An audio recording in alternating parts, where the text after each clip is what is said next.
Everyone, कैसे हैं आप सब? सभी के मज़े मज़े चल रहे हैं, राइट?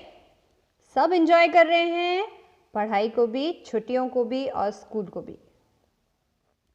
आज से हम शुरू करने वाले हैं हमारा नया चैप्टर नंबर 5, बीज। क्या है ये? बीज मतलब बीज मतलब होती है मक्खियाँ, लेकिन कौन सी वाली? ये वाली। ये देखा है? पिक्चर पहचान आ रही है आपको? कभी देखा है इसको? मधुमक्खी। हम पढ़ने वाले हैं आज हनी बी के बारे में। हनी मतलब शहद या मधु और बी मतलब होता है मक्खियाँ। तो शहद वाली मक्खी के बारे में पढ़ने वाले हैं आज हम।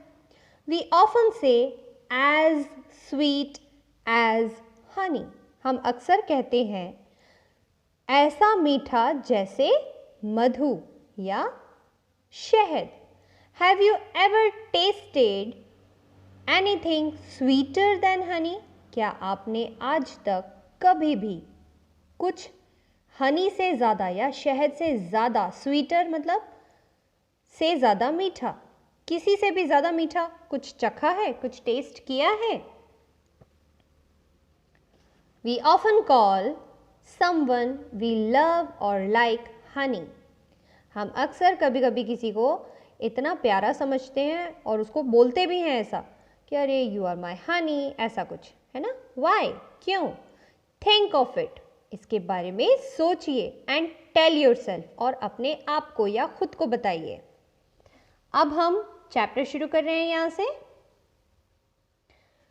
Do you know me? क्या तुम मुझे जानते हो? Know means KNOW, know means होता है जानना। क्या तुम मुझे जानते हो? आई एम अ बी, मैं एक मक्खी हूँ। I make Honey for you, मैं आपके लिए, फॉर यू मतलब आपके लिए, हनी बनाती हूँ। मेक मीन्स बनाना, हनी मीन्स शहद, मैं आपके लिए शहद बनाती हूँ। So they call me honey bee, इसलिए, सो मीन्स इसलिए, वे सब मुझे क्या कहते हैं?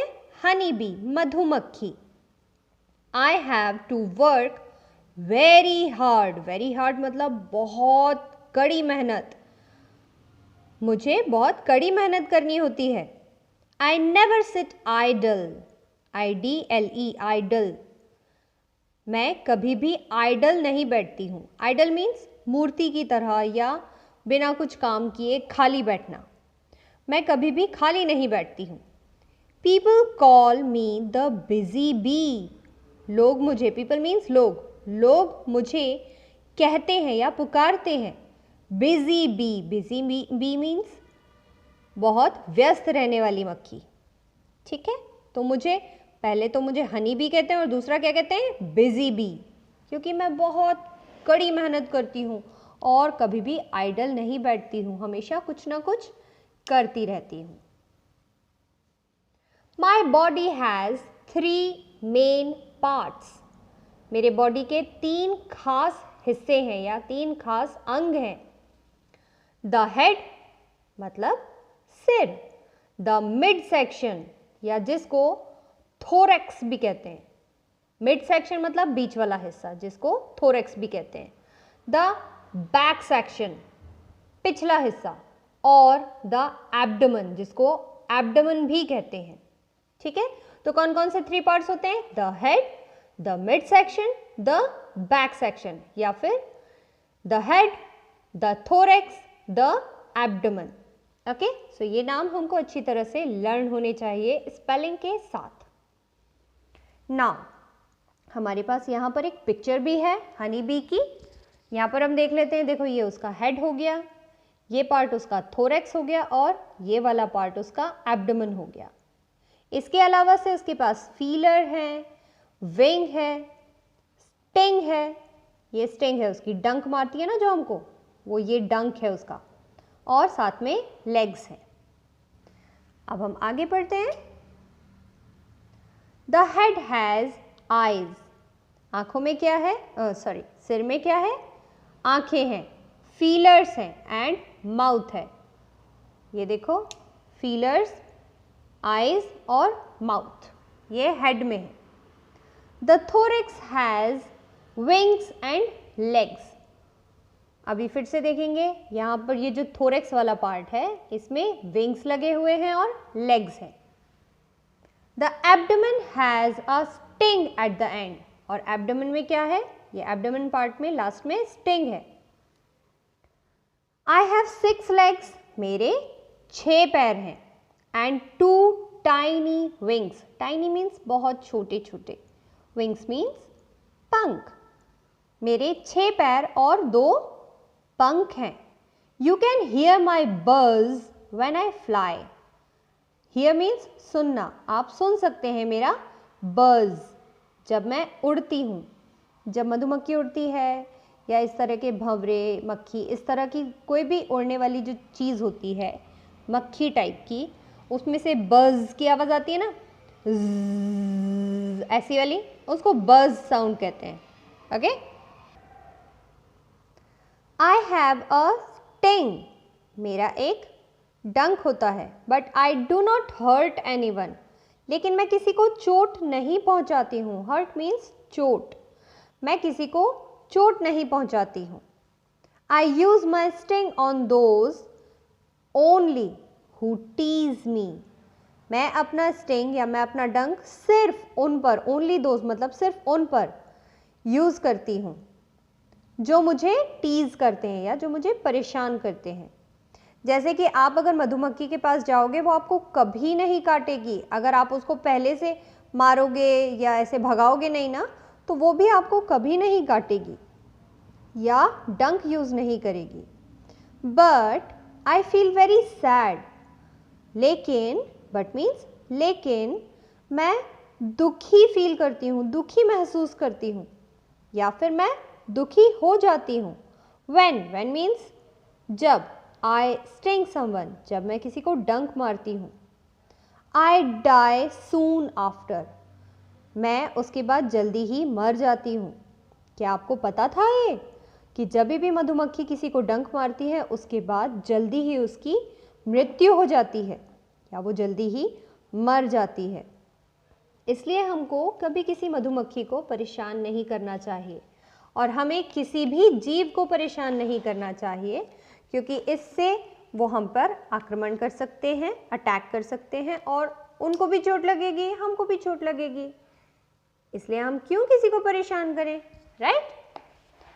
Okay, I love flowers. मुझे फूल बहुत पसंद है या मैं फूलों से प्यार करती हूँ। I fly from flower to flower. I fly means मैं उड़ती हूँ, फ्रॉम फ्लावर फूल से, टू फ्लावर फूल तक। मैं एक फूल से दूसरे फूल, दूसरे फूल से तीसरे फूल, ऐसे फूल से फूल तक उड़ती हूँ। I collect their sweet juice. मैं कलेक्ट करती हूँ मतलब इकट्ठा करती हूँ। देयर मीन्स उनके, स्वीट जूस मीठे रस। This juice is called nectar. ये जो जूस होता है ना, क्या कहलाता है? ये नेक्टर कहलाता है। ठीक है। It is very sweet. यह बहुत मीठा होता है। I store it in my house. और मैं इसको कहाँ करती हूँ स्टोर? कहाँ पर जमा करके रखती हूँ? अपने घर पर। आफ्टर सम टाइम, थोड़ी देर के बाद, the nectar changes into Honey. और ये जो नेक्टर होता है ना, ये क्या होता है? ये चेंज हो जाता है हनी में या मधु में या फिर शहद में। माई हनी इज़ माई फूड। ये जो मेरा शहद है यही मेरा खाना भी होता है। It is for you also. और यह आपके लिए भी है। देखो वो हमारी कितनी हेल्प करती है और हम है कि उसको कभी कभी परेशान कर देते हैं, राइट? सो अब से हम प्रॉमिस करते हैं कि हम हनी बी को कभी परेशान नहीं करते हैं, क्योंकि वो हमारे लिए अपना खाना भी दे देती है। हनी तो उसका फूड है ना, लेकिन वो फूड हमारे साथ शेयर करती है। My house is very big. मेरा घर बहुत बड़ा है। It is called a bee hive. मेरे घर को या मधुमक्खी के छत्ते को क्या कहते हैं? Bee hive. It has many tiny, tiny means छोटे छोटे। It has many tiny rooms. इसके बहुत सारे छोटे छोटे छोटे छोटे छोटे छोटे रूम्स होते हैं या कमरे होते हैं। Each room is called a cell. हर एक कमरे को क्या कहते हैं? सेल कहते हैं। I live in my house with the other members of my family.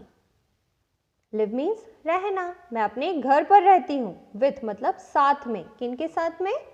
Other members of my family, परिवार के दूसरे सदस्यों के साथ में रहती हूँ। Our family is very large. Large means बहुत बड़ी। मेरा परिवार या हमारा परिवार, Our family means हमारा परिवार बहुत बड़ा है।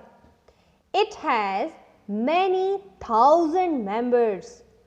इसके बहुत हजार सदस्य होते हैं। आपके परिवार में कितने सदस्य हैं? 2 होंगे, 4 होंगे, 10 होंगे, लेकिन इनके तो 1000 से भी ज़्यादा हैं, है ना? और सब मिलकर रहते हैं। All the members of our family work very hard. परिवार के सारे सदस्य बहुत कड़ी मेहनत करते हैं। We do all the work together. We do means हम करते हैं, all the work सारा काम, together means साथ साथ में। We make our house, हम अपना घर बनाते हैं, and look after it, और उसका ख्याल रखते हैं। Look after means ख्याल रखना। We protect it from enemies. हम protect मतलब रक्षा करते हैं। From enemies means दुश्मनों से इसकी रक्षा करते हैं। Look, देखो, how hard we work. कितनी कड़ी मेहनत करते हैं हम। To make one little spoon of honey. Little spoon means one little spoon मतलब एक छोटा चम्मच। To make बनाने के लिए एक छोटा चम्मच, शहद का एक छोटा चम्मच बनाने के लिए हम कितनी मेहनत करते हैं। We have to visit 4000 flowers. अरे बाप रे, 4000 फूलों को के पास जाना पड़ता है मधुमक्खी को, तब जाके एक छोटा सा चम्मच हनी बनता है। Our king and queen also live with us. हमारे राजा और रानी भी हमारे साथ रहते हैं। The drone is our king. हमारे किंग कौन होते हैं? ड्रोन होते हैं। He is very fat, और वो बहुत मोटा होता है या मोटे होते हैं। He does nothing all day, और वो दिन भर कुछ नहीं करते हैं। He remains idle, कुछ नहीं करते हैं और बैठे रहते हैं, या कुछ नहीं करने को idle रहना कहते हैं। The queen also remains idle, और जो queen है वो भी idle रहती है या कुछ नहीं करती है। She lays eggs only, वो एक ही काम करती है, और क्या है वो? अंडे देना और अंडे देकर उनका ख्याल रखना। तो ये होता है राजा और रानी का काम, और साथ में हनी बीज इतनी मेहनत करती हैं हमारे लिए। तो सबसे पहले तो हनी बी को थैंक यू, क्योंकि हमारे लिए 4000 फूल जाती है, फूलों तक जाती है, और उसके बाद हमको एक छोटा सा स्पून ऑफ हनी मिलता है। तो हमारे लिए इतनी मेहनत करने के लिए थैंक यू हनी बी। मेरे बच्चों, आपको हमेशा अपना ख्याल रखना है, अपने मम्मी पापा का और अपने फैमिली मेम्बर्स का ख्याल रखना है, और उनके साथ मिलकर रहना है। Okay, bye bye, have a wonderful day.